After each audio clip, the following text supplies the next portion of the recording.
Obrigado, Agnaldo, pela gentil introdução.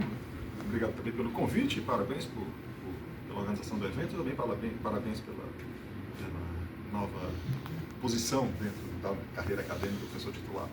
Ok, então o tempo é relativamente curto. Eu estou me preparando para falar durante 40 minutos, 40 a 45, vou me esforçar o máximo possível para falar tudo. 40 minutos, entre 40 e 45. Ok, certo, então esse é o título da minha apresentação, Vedanta, Monismo de Prioridade e Cosmopsiquismo, e o subtítulo é um exemplo de interseção entre filosofia da religião e filosofia da mente. Na medida que eu prosseguir, as coisas vão ficar mais claras em relação a como eu pretendo articular esses conceitos. Então, antes de começar, eu queria fazer uma breve contextualização, muito breve, tá? Mas eu acho que ela é importante. Então, primeiro, o meu trabalho se insere dentro do que muitas pessoas chamam de filosofia global da religião, ou filosofia cross-cultural da religião, que, entre outras coisas, tem como objetivo diminuir, não é, o desequilíbrio que existe entre, de um lado, o estudo filosófico da tradição cristã, das tradições cristãs, e do outro lado, todo o resto em termos de tradições filosóficas. Né? Então, é algo sobre o qual muitas pessoas têm falado nos últimos 15 anos, no mínimo, né? Que eu tenho alguns poucos exemplos, como o Global Philosophy of Religion Project, que está na sua segunda edição, que é financiado pela John Templeton. A gente tem essa nova série, né, da Cambridge, Elementos em Filosofia Global da Religião, o livro do nosso colega Porsche foi publicado dentro dessa série, entre vários outros títulos e iniciativas, tá? Então, como eu vou trabalhar uma tradição indiana, o meu trabalho se insere dentro desse contexto. Um segundo contexto dentro do qual essa breve apresentação se insere é a interseção entre filosofia da mente e filosofia da religião, mais especificamente a busca por alternativas para o fisicalismo. Como nós sabemos, o fisicalismo, a ideia de que tudo é físico, reinou durante aí várias décadas, principalmente na tradição analítica, mas por várias razões, alguns argumentos que se mostraram relativamente convincentes, as pessoas estão buscando alternativas. Isso ocasionou, por exemplo, um ressurgimento do dualismo de substância, né, que eu tenho o compêndio da Blackwell sobre dualismo de substância, publicado em 2018, entre outros obras, né, que eu tenho uma pequena amostra, mas digno de nota, o livro foi publicado no ano passado, editado por Taishani, né, esse amarelo, né, abordagens cross-culturais para a consciência. Aí nesse volume, por exemplo, você tem tradições chinesas, o budismo e tradições indianas sendo examinadas no que se refere a esse problema mais contemporâneo acerca da natureza da consciência. Finalmente, para acabar essa contextualização, então esse trabalho se insere dentro de um projeto de pesquisa que eu estou conduzindo em 2023 e acaba no próximo ano, financiado pela Fundação John Templeton, que se debruça sobre os conceitos de Deus nas tradições indianas e também sobre a questão de como essas tradições podem contribuir para o debate acerca da consciência. É um artigo ainda em desenvolvimento, tá certo? Então, por favor, não batam muito em mim na hora das perguntas, tá certo? No entanto, o artigo está 95% pronto e ele vai aparecer no número especial da revista Religious Studies, dedicado exatamente a essa interseção entre tradições indianas e consciência. Muito rapidamente, o meu objetivo aqui, primeiro, é fazer uma reconstrução conceitual de uma tradição indiana específica, tá? Uma tradição Vedanta, eu vou falar um pouquinho sobre ela, que é a tradição associada a um pensador do século XVI, Jiva Goswami. Só que eu vou tentar, na verdade, eu vou articular essa reconstrução, como eu estou assim chamando, a partir de vários conceitos chaves dentro da metafísica analítica de um lado e dentro da filosofia da mente analítica do outro lado. Esses três conceitos aí são os conceitos mais chaves, mas tem outros. Primeiro, monismo de prioridade. Primeiro, cosmopsiquismo, que muitas pessoas veem como um tipo de panpsiquismo, e o conceito de grounding, ou fundamentação metafísica. Eu vou falar melhor sobre o que seria esse conceito, como eu estou interpretando. Depois disso, eu vou falar sobre algumas implicações dessa reconstrução para a filosofia da consciência. Esse é o foco realmente do artigo. Mas como aqui se trata de uma conferência em filosofia da religião, eu vou fazer algo que eu não fiz no artigo, tá certo? Sobre o qual eu pensei pouco.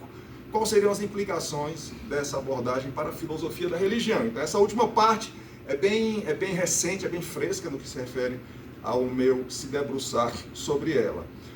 Antes de continuar, eu tenho que vou ler, tá certo? Alguns conceitos que eu vou usar, eu vou estar usando esses conceitos de acordo com essa significação específica. Então, uma propriedade mental, para mim, se refere a qualquer estado da mente. Isso inclui estados como crença, desejo, vontade, bem como propriedades conscientes ou fenomenológicas. Também vou me referir a essas propriedades como propriedades experienciais. Um objeto físico seria um objeto que instancia propriedades físicas, mas não exclusivamente propriedades físicas. Um objeto concreto seria um objeto que instancia propriedades físicas ou mentais. O mundo físico, ou simplesmente o mundo, eu considero aqui como sendo a totalidade dos objetos físicos. Um sujeito consciente seria um objeto concreto, que instancia propriedades conscientes. E o que eu chamo aqui de sujeitos macroconscientes incluem seres humanos e outros animais superiores. Eu estou falando um pouco rápido, realmente, por conta do tempo. Obviamente, quando eu mencionar esses conceitos no decorrer da minha fala, eu posso falar um pouquinho melhor sobre eles, mas só para vocês terem uma ideia inicial de como eu estou usando esses conceitos, não é? Basicamente, grosso modo, eu estou me utilizando muito da taxonomia que David Chalmers dá no artigo dele de 2020, que apareceu no compêndio da Routledge sobre panpsiquismo. Eu ainda vou falar bastante sobre o conceito de grounding, ou fundamentação metafísica, mas por enquanto a gente pode entender essa noção como denotando uma relação específica de prioridade de dependência ontológica entre objetos concretos, tá bom? Tem alguma coisa mais escrita aí, só que eu não vou ler, mas eu tenho um slide onde eu esmiuço melhor o que significa esse conceito de fundamentação metafísica ou grounding, que é um dos conceitos centrais dentro da metafísica analítica contemporânea e que extrapola para várias outras áreas, como filosofia da mente, por exemplo. Ok, então eu vou falar um pouquinho, tá bom, sobre essa tradição específica, que é o meu objeto de estudo central, só que antes disso, falar rapidamente sobre a família de tradições dentro da qual ela se insere, que é o que a gente chama de Vedanta. Então, Vedanta é um dos assim chamados 6 darshanas, ou 6 escolas filosóficas ortodoxas da Índia, não é? O budismo seria também uma das escolas clássicas da Índia, mas classificada como escola heterodoxa. A distinção aqui não nos interessa muito. O foco central das tradições Vedanta, né? Apesar de estar no singular, na verdade é uma família de tradições. É esse conceito de Brahma, que aqui eu estou traduzindo como realidade última, que a gente pode entender como sendo o suporte ou fundamento ontológico de tudo que existe. Tudo depende ontologicamente dessa realidade última, mas ela mesma não depende de nada. E aqui, só para dar uma ideia, para quem não conhece o Vedanta, não é? Entre as várias tradições Vedanta, a gente tem, grosso modo, 2 extremos. A gente tem o Vedanta associado a Shankara, chamado de Advaita Vedanta, que vai dizer que essa realidade última é o único objeto concreto que existe, é um monismo radical. Né? Do outro lado você tem, Shankara é do século 7 e 8, do outro lado você tem, já no século 13, um pensador chamado Madhva, que vai defender um tipo de dualismo. Ou seja, essa realidade última, ela é intrinsecamente diferente do mundo e das almas individuais. Então, muito do que se trabalha dentro dessas tradições tem a ver com a relação entre essa realidade última, Brahma, de um lado, e do outro lado, as almas individuais, que eu aqui vou chamar de sujeitos conscientes, tá bom? Depois eu posso elaborar um pouquinho sobre isso, e o mundo. A tradição que eu vou trabalhar está mais ou menos entre esses 2 extremos, por isso que ela é chamada de Bheda Vedanta. Bheda significa diferença, Abheda significa não diferença. Então, grosso modo, não é? Isso vai ser elaborado de forma diferente por cada uma das tradições.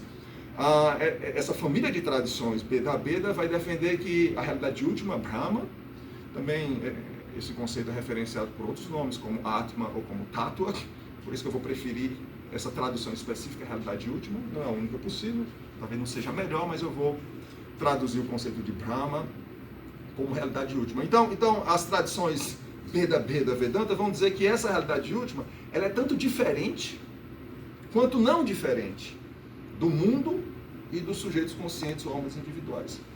O que é diferença e não diferença aqui vai depender de cada tradição, e eu não vou focar muito nisso nessa minha fala. O que eu queria focar primeiro é que, de acordo com essa família de tradições, há um tipo de, como eu gosto de chamar, continuidade ontológica que se estende a partir da realidade última em direção aos sujeitos conscientes e ao mundo, não é? Só para dar um exemplo, uma doutrina que é universal nessas tradições é a doutrina de Parinamavada.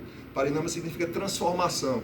Então a ideia é que tanto o mundo físico, digamos, ou material, aqui os termos não podem ser muito úteis, né, ou clarificadores. O mundo, de um lado, e os sujeitos conscientes, ou almas individuais, são transformações dessa realidade última Brahma. Ok, e um último ponto é que a grande maioria dessas tradições, elas são teístas. Então elas consideram essa realidade última como, no mínimo, contemplando um aspecto de pessoalidade, né? De tal forma que eu vou usar o termo Deus para se referir a essa realidade última, mas isso vai ficar um pouco mais claro no próximo slide. Tá bom? Mas é que eu estou falando de uma forma geral, primeiro sobre Vedanta, que é uma família de tradições, e segundo sobre Bheda Vedanta, que também é uma família de tradições que pertence a essa tradição mais geral, essa família de tradições mais geral, só que a tradição específica que eu vou examinar vai ser a tradição Bheda Vedanta associada a esse pensador Jiva Goswami.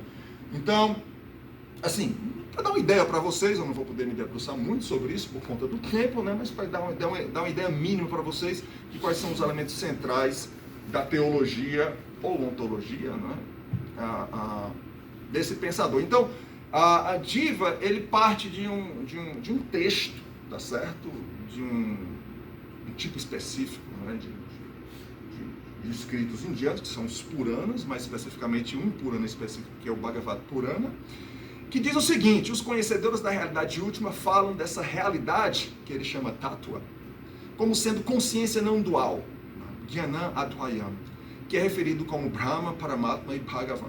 Então, essa realidade última, Jiva, se refere através do termo Tattva, que é um termo muito interessante. Tat é o pronome demonstrativo em sânscrito, e Tuan é idade ou condição de. Então, Tattva significa literalmente isto-idade, no sentido de algo que existe de fato em realidade. Ok, então eu vou falar um pouquinho mais sobre esse texto específico, mas o que me interessa mesmo aqui é que, como o próprio verso deixa transparecer, né, essa realidade última, ela se manifesta de três maneiras diferentes, né? E ele se refere a essas três maneiras como Brahman, Paramatma e Bhagavan. E o que me interessa aqui é que Bhagavan, esse último que está em negrito, primeiro, a manifestação plena dessa realidade última. A gente pode pensar em termos de experiência mística, que o experienciador, o místico, ele pode experienciar a mesma realidade de maneiras diferentes. E essa última maneira de experienciar a realidade última, ela é a mais completa de todas, porque é nela que todas as Shaktis, que a gente pode traduzir como poderes divinos, glórias, perfeições e atributos divinos, incluindo a pessoalidade, se manifestam plenamente.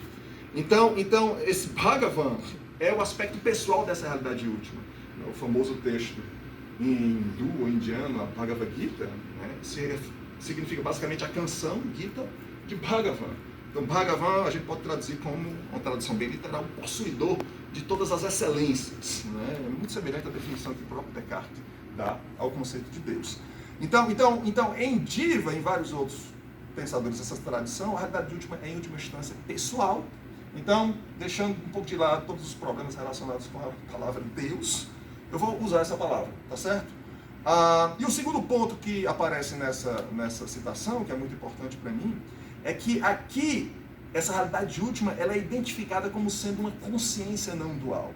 Né? Apesar do termo que aparece no sânscrito é Jnana, que em geral é traduzido como conhecimento ou cognição, Jiva Goswami explicitamente diz que esse Jnana, ele está tomando esse termo como sendo Chit, ou consciência. Chit, em geral, é o termo que é usado para referenciar a consciência em sânscrito. Então quando se fala em Bhagavan, trata-se de um sujeito consciente divino que instancia através de uma perspectiva de primeira pessoa, né, estados mentais fenomenais, bem como outras propriedades mentais, como pensamento, crença e evolução. Ou seja, é um conceito de Deus muito próximo, pelo menos no que se refere ao conceito em si, né, sem entrar nos méritos da relação entre Deus e o mundo, a relação entre Deus e as almas individuais. É um conceito de Deus que, de certa forma, se assemelha ao conceito de Deus do teísmo clássico, do teísmo neoclássico, em certa medida, tá? Ok, eu já adiantei um pouquinho sobre isso, né? Então, em relação a essa realidade última, a consciência, primeiro, ela é atributiva, porque Bhagavan possui um atributo da consciência, mas também ela é substantiva. Eu falei sobre isso, acabei adiantando, né? No sentido que no próprio texto, né, do Bhagavata Purana, esse tattva, essa realidade última, é definido como sendo consciência. Tá certo? Tem esses dois aspectos que vão ser muito importantes para mim mais na frente. O último ponto a mencionar acerca, que é muito importante, da teologia de Jiva, é que Jiva vai dizer que essas Shaktis, né, poderes, capacidades ou energias, né, de Bhagavan ou de Deus, são três em tipos, basicamente. O que ele chama de Shakti interna, que seriam, entre outras coisas, os próprios atributos divinos. Aí você tem a Shakti intermediária, que se referiria a nós, almas individuais ou conceitos conscientes, e a Shakti externa, que corresponderia basicamente ao mundo, ou ao staff, a partir do qual o mundo é feito. E esse conceito vai ser central para mim, certo? Primeiro, porque o todo, tudo que existe, de acordo com Jiva, é exaurido por Bhagavan e por suas Shaktis. Excetuando Deus ou Bhagavan, tudo ou mais que existe são suas Shaktis. Né? E o segundo ponto que é muito importante para mim é que essas Shaktis, elas dependem ontologicamente de Bhagavan. Eu vou ler o trechozinho que está aqui. Então as Shaktis são eternamente dependentes da realidade última, não tendo existência própria, separada dele. Não apenas isso, elas são intrínsecas à sua própria natureza e não diferentes da sua própria essência. Certo? Então é uma relação aí íntima, ontológica entre Bhagavan, Deus e suas Shaktis. E o segundo ponto, elas têm um aspecto não dual. Elas ora são vistas como propriedades ou atributos, ora são vistas como substâncias. Obviamente isso tem que ser qualificado. Né? Elas não são substâncias no sentido aristotélico clássico do termo, porque elas dependem de algo externo a elas para existirem, mas seriam substâncias mais no sentido relativo cartesiano. A gente sabe que Descartes ele usa o termo substância para se referir à substância pensante, à substância extensa, né? Mas essas substâncias dependem de Deus. Então, em um certo sentido, Deus é a única substância no sentido de ser o único ser completamente independente. Mas a substância pensante, por exemplo, é uma substância no sentido de que ela não depende de outras substâncias que não Deus para existir. E o segundo ponto, quando a gente diz que essas Shaktis são atributos, certo? Elas, obviamente, não são atributos no sentido de um universal, mas no sentido do que em filosofia analítica a gente chama de tropo, né? Aquela qualidade individual.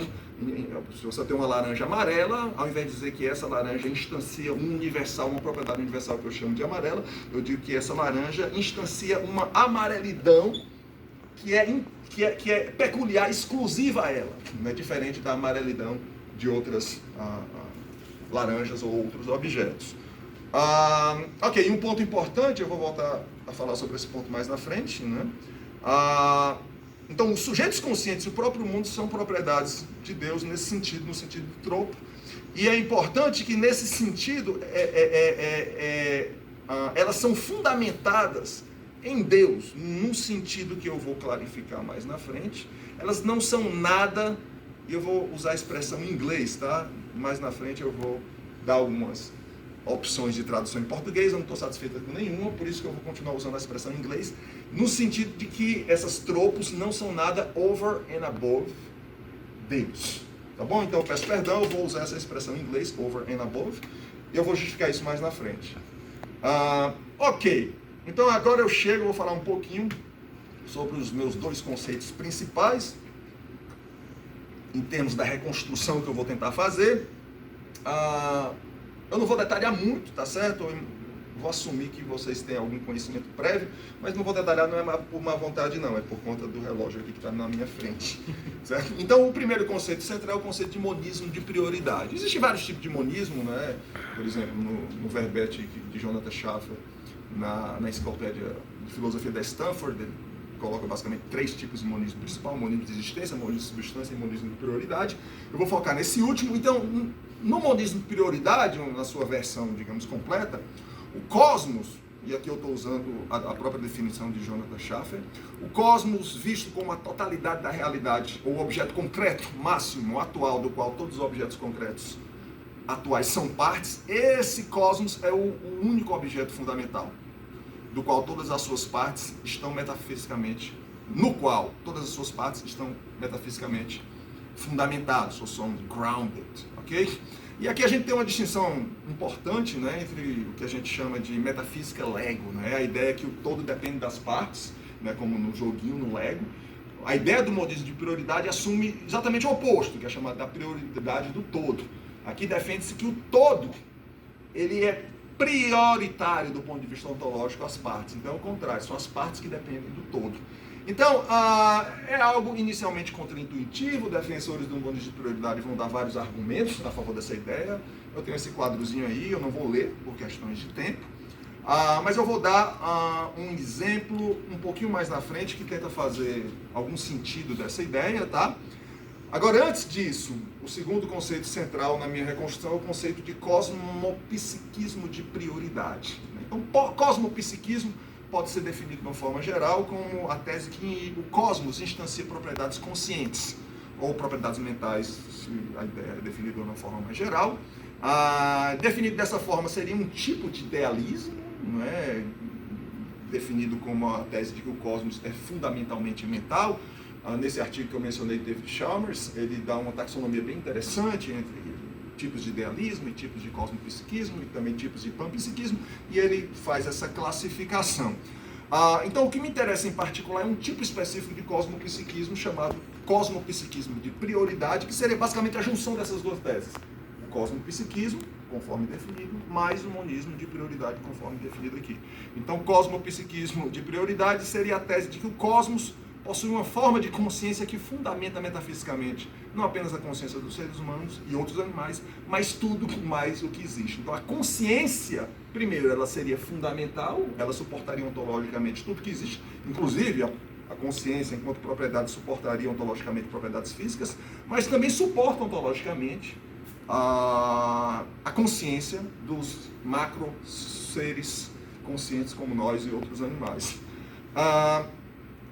De acordo com uma certa taxonomia, o cosmopsiquismo seria, ou poderia ser visto como um tipo de panpsiquismo, certo?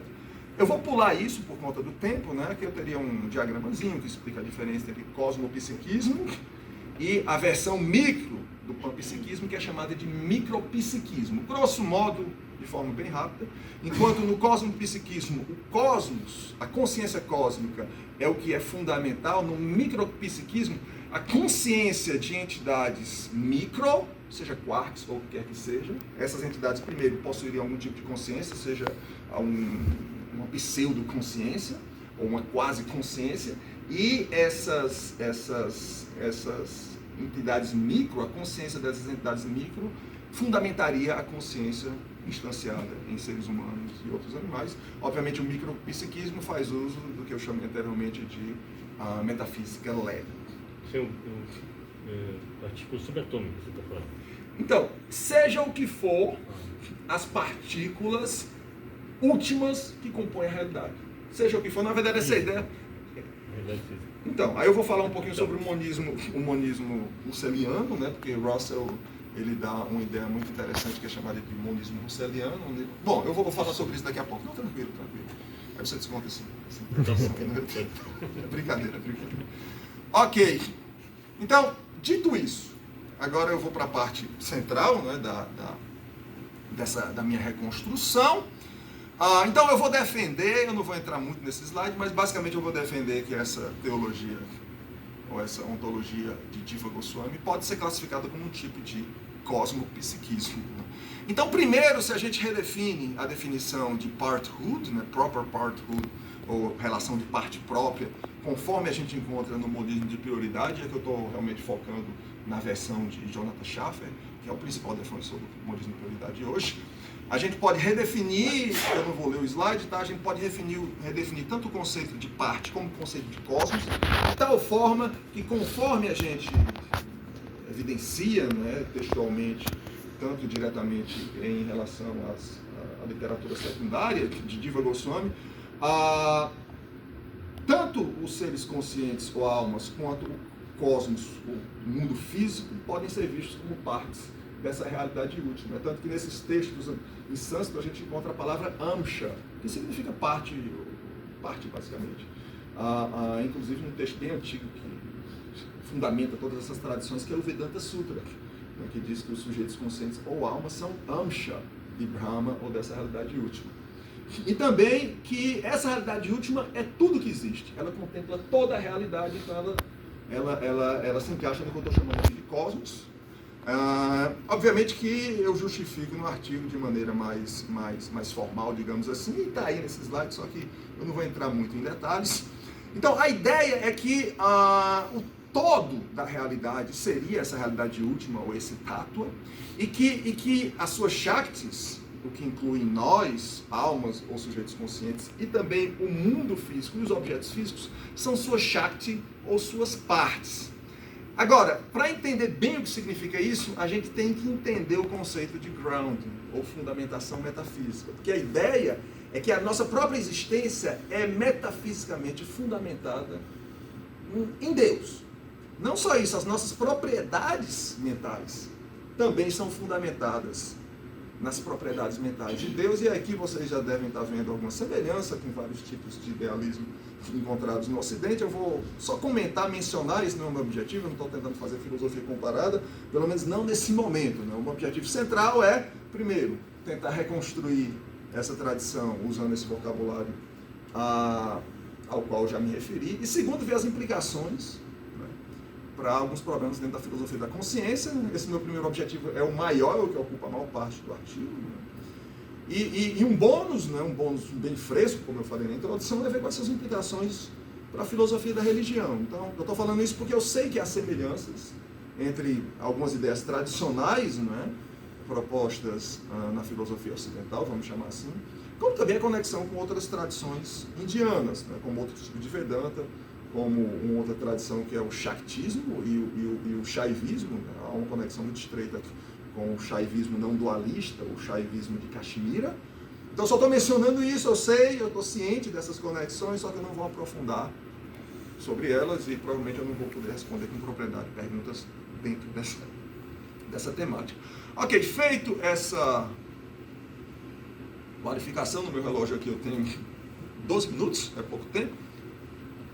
Ok, então eu estou interpretando a ideia de fundamentação metafísica ou grounding de uma maneira específica. Eu estou basicamente seguindo a ideia que aparece no livro de Philip Koff, de 2017. E aí eu vou tentar explicar isso contrapondo a ideia de dependência ontológica, de fundamentação metafísica, com a ideia de emergência. Grosso modo, você tem esses dois tipos de dependência ontológica, tá? O que a gente chama de dependência constitutiva, ou grounding, né? Tem vários termos que são usados, e a dependência emergentista. Então, basicamente, se X depende de Y de forma constitutiva, que é a maneira que eu estou focando aqui, então X não é nada over and above Y. Y não dá origem a X, ao contrário, X está fundamentado ou é constituído por Y. De tal forma que, isso é importante para mim, todos os fatos sobre X ocorrem em virtude de fatos sobre Y. Ou todos os fatos sobre X estão fundamentados em ou constituídos por fatos sobre Y. Em contrapartida, se X depende de Y de uma forma emergentista, então Y dá origem a X. Nesse caso, X é algo ontologicamente novo, não apenas uma parte ou aspecto daquilo que já está presente, mas uma entidade além de Y, de forma que os fatos sobre Y não estão fundamentados em fatos sobre X não estão fundamentados em fatos sobre Y. Essa ideia pode ficar mais clara com essa expressão, não é, que foi tornada famosa por David Armstrong no seu livro de 1997, A World of State of Affairs, um mundo de estados de coisas, onde ele usa a expressão lanche ontológico gratuito, né? Então, a ideia é mais ou menos assim, desse ponto de vista da metafísica Lego, a ideia é que se eu tenho, por exemplo, a informação acerca da energia cinética de todos os elétrons que compõem uma mesa, eu já tenho informações sobre a temperatura dela, porque a temperatura seria nada mais nada menos do que a energia cinética. Então, em um certo sentido, a temperatura de seja qual for o objeto, dentro dessa visão da metafísica Lego, não é nada over and above a energia cinética das moléculas que o compõem, tá certo? Então a ideia é a mesma, só que eu vou usar aqui a partir da perspectiva do monismo de prioridade, que vai reverter essa metafísica Lego e vai dizer que o cosmos é prioritário às partes, o todo é prioritário às partes. Então finalmente eu chego aí nessa expressão nothing over and above. Você tem várias traduções, X não é nada além de Y, X não acrescenta nada além do que já está presente em Y, X não possui realidade distinta de Y. Não estou satisfeito com nenhuma dessas traduções, não tive tempo de ver como os tradutores em português, talvez o Agnaldo ou alguém possa ajudar, então por isso eu decidi vou vou me ater à expressão em inglês, eu peço perdão por isso.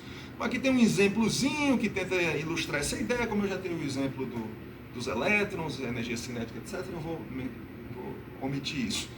Então, como eu falei, o que me interessa aqui é essa ideia de grounding, ou fundamentação metafísica, mas aplicado à ideia do modismo de prioridade. E Philip Goff chama esse tipo de fundamentação metafísica de fundamentação por subsunção, ou grounding by subsumption. E ele foi muito feliz, tanto na definição quanto na terminologia. Né? Bom, eu esqueci de mencionar que a ideia do cosmopsiquismo, né, foi trabalhada e está sendo trabalhada por vários autores. Né? O termo, na verdade, cosmopsiquismo de prioridade, vem do artigo de coautoria do Eugene Nagasawa, que apresenta a sua versão de monismo de prioridade, mas vários outros filósofos, como o próprio David Chalmers, ele apresenta e defende uma versão específica de cosmopsiquismo, né, Itai Chani, e vários outros filósofos. Então é um trend, né, dentro do panpsiquismo, por assim dizer, e dessa busca por alternativas ao fisicalismo.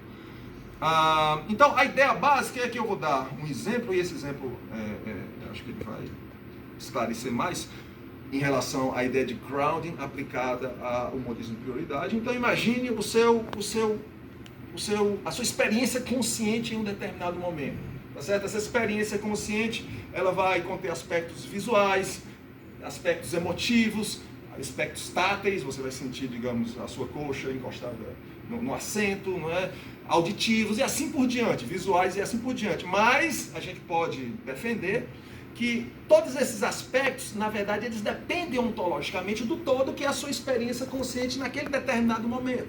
Então a gente pode dizer que, digamos, as minhas experiências auditivas são partes ou aspectos da minha experiência consciente em um determinado momento. Então a gente tem um exemplo, a meu ver, relativamente convincente, no qual as partes dependem do todo e não o contrário. Obviamente vai depender também da sua predileção metafísica ou ontológica.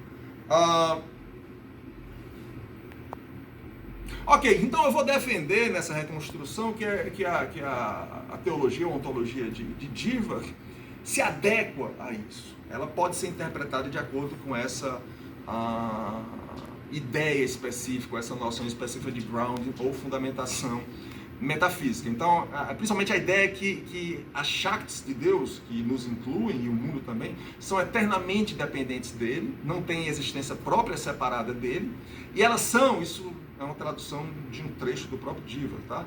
E não são diferentes da própria essência de Deus. Né? Então, nesse sentido, a gente pode defender que sujeitos concretos são tropos de Deus, e Deus seria um sujeito cósmico topo proprietizado. O que é isso? Aí aqui eu faço referência a mais uma contribuição do Philip Goff, e essa contribuição vai ser bem importante para mim, e ela também fornece um outro exemplo para a gente entender essa ideia de fundamentação metafísica a partir do modismo de prioridade. Eu vou ler, tá? Isso na verdade é um trecho do meu artigo. Então, ao invés de assumir, né, é um outro exemplo do que a gente pode entender como sendo essa ideia de grounding by subsumption.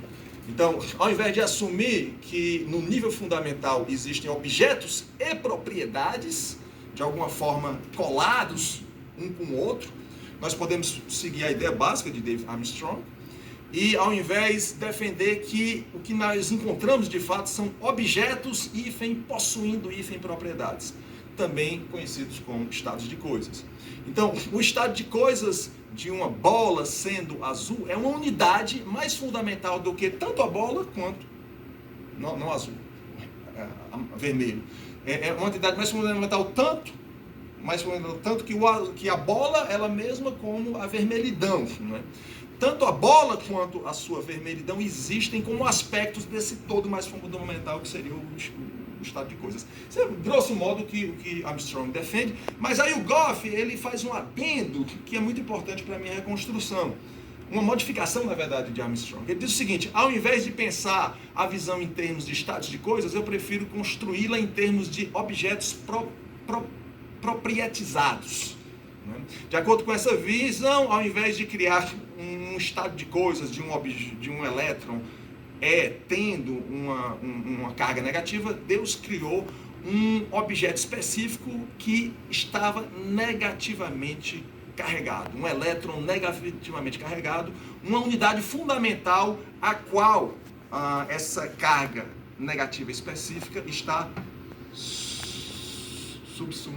Está me faltando aqui a tradução em inglês. Subsumida. Isso, obrigado. Tá bom? Então, basicamente, eu vou parar essa parte, assim, concluir essa parte, vou direto à questão da filosofia da religião. Eu não vou poder falar um pouquinho sobre as aplicações para a filosofia da consciência, eu peço perdão por isso. Eu fiz a minha apresentação com 60 minutos na minha cabeça. Eu esqueci que tinha a questão do... Tá bom, uma boa razão para trazer você de novo. Fazer um mini curso aí, semana inteira. Não, mas eu não vou pular muita coisa, não. Mesmo assim não vai esgotar. Eu só vou pular a parte que se refere, que é o que eu foco no meu artigo, que se refere às aplicações em filosofia da consciência, e vou pular direto para a filosofia da religião. Mas antes disso, deixa eu tentar deixar claro o que é essa reconstrução que eu estou propondo. Então, é a ideia que Deus, esse ser tropoproprietizado, no sentido de que essas tropos, ou propriedades hífen tropo, entre as quais estão nós mesmos, estão os objetos físicos, etc, etc, tudo isso constitui uma única realidade. E, em um sentido muito importante, nós vamos pegar os seres conscientes ou almas, nós não somos nada over and above Deus.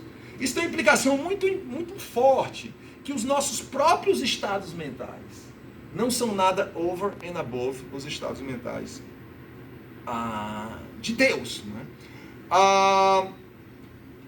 E aí isso pode ser assim, contraditório e ter implicações negativas, de fato existem algumas, mas eu vou tentar responder algumas possíveis objeções. Eu não vou ler as objeções, mas talvez sejam algumas objeções que vocês veio à mente de vocês, que é a questão da própria individualidade. Né? Um dos exemplos aqui que eu dou, que é um exemplo clássico dentro do cosmopsiquismo, o problema da individuação. Se sujeitos conscientes não são nada over and above o sujeito cósmico, então como explicar que nós possuímos individualidades subjetivas, perspectivas individuais em primeira pessoa e experiências qualitativas estruturadas exclusivas a nós mesmos? Então isso é um dos principais problemas dentro do cosmopsiquismo, às vezes é chamado de problema da decombinação, o problema da individuação. Tem outros problemas relacionados com essa mesma questão, que eu vou pular, tá? Mas eu vou direto à solução, que, a meu ver, é talvez a contribuição única que a gente encontra em Diva. Não sei se vocês se lembram, mas lá no início eu falei que as Shaktis de Deus, elas possuem esse aspecto dual. Elas podem, em si mesmas, elas são substâncias, mas em relação a Deus, elas são propriedades hífen tropo, tá certo? Então isso é importante porque, mesmo nesse sentido relativo a la Descartes, de substância, dizer que X é uma substância consciente, aparentemente implica três coisas: que X é ontologicamente individuado, ele possui a sua própria istuidade, aceidade, ou um tátua relativo, né? Aceidade e tátua a gente pode ver aqui como sinônimos, né? Relativo porque elas ainda dependem de Deus, mas que o distingue de tudo mais. Então a individualidade ela está contemplada a partir da assunção que os sujeitos conscientes são substâncias. E segundo, parece implicar que existe uma perspectiva de primeira pessoa exclusiva a X, se X é uma substância consciente. E finalmente, isso é mais um reforço, tá? Num certo sentido, porque a gente pode defender que em relação a propriedades, as propriedades não possuem transitividade de posse. Basicamente, essa garrafa possui a propriedade de ser verde, verde possui a propriedade de ser uma cor, mas o objeto não possui a propriedade de ser cor. Então isso é importante porque os seres individuais, seus estados mentais, são propriedades de Deus. Mas os seres individuais possuem eles mesmos propriedades mentais, por assim dizer. Mas por conta dessa intransitividade, isso não implica que as propriedades das propriedades de Deus, nós mesmos, sejam também propriedades de Deus. Então, os estados mentais dos sujeitos conscientes são exclusivos a eles. Mas isso, na verdade, essa questão da intransitividade, da possessividade de propriedade, é mais um bônus. Né? O que garante mesmo a solução desse problema da individuação é essas implicações inerentes ao conceito de substância. E aí eu chego, isso já é bem mais meu do que de Diva, né? Trata-se de uma reconstrução. Eu ainda não sei como os experts em Diva, dentro da área de estudos hindus, vão reagir a essa construção, né? Eu vou saber talvez quando o artigo for publicado. Bom, não é uma exegese, definitivamente, né? Bom, então isso mais ou menos que eu falei implica no seguinte: eu vou precisar de talvez mais 3 minutos, então vou chegar aos 45, tá bom? Implica o seguinte, então a ideia, pelo menos nesse momento, como eu consigo colocar isso no papel, né, é que existem 2 tipos de posse. Assim, porque como nossos estados mentais não são nada over and above Deus, então esses estados mentais, em um certo sentido, são estados mentais de Deus também. E tem que ser, porque para a gente resolver um problema clássico dentro da filosofia da consciência, que é o problema do causal closure, né, o fechamento causal do mundo, né, que é basicamente uma das vantagens de você usar o panpsiquismo na sua versão russeliana, né, que você não precisa rejeitar, como o dualismo talvez tenha que fazer, rejeitar a tese de que o mundo é causalmente fechado. Então tem uma maneirazinha, né, que o panpsiquismo consegue usar para dar uma solução para isso, é por isso que muitas pessoas veem o panpsiquismo como atrativo, mas você precisa dessa ideia de que as propriedades físicas, né, e as propriedades mentais dos sujeitos macroconscientes não são nada over and above as propriedades mentais do cosmos. Agora, em função dessa questão de que Diva defende que os sujeitos conscientes também são substâncias, uma maneira de a gente racionalizar isso é dizer que existem 2 tipos de posse.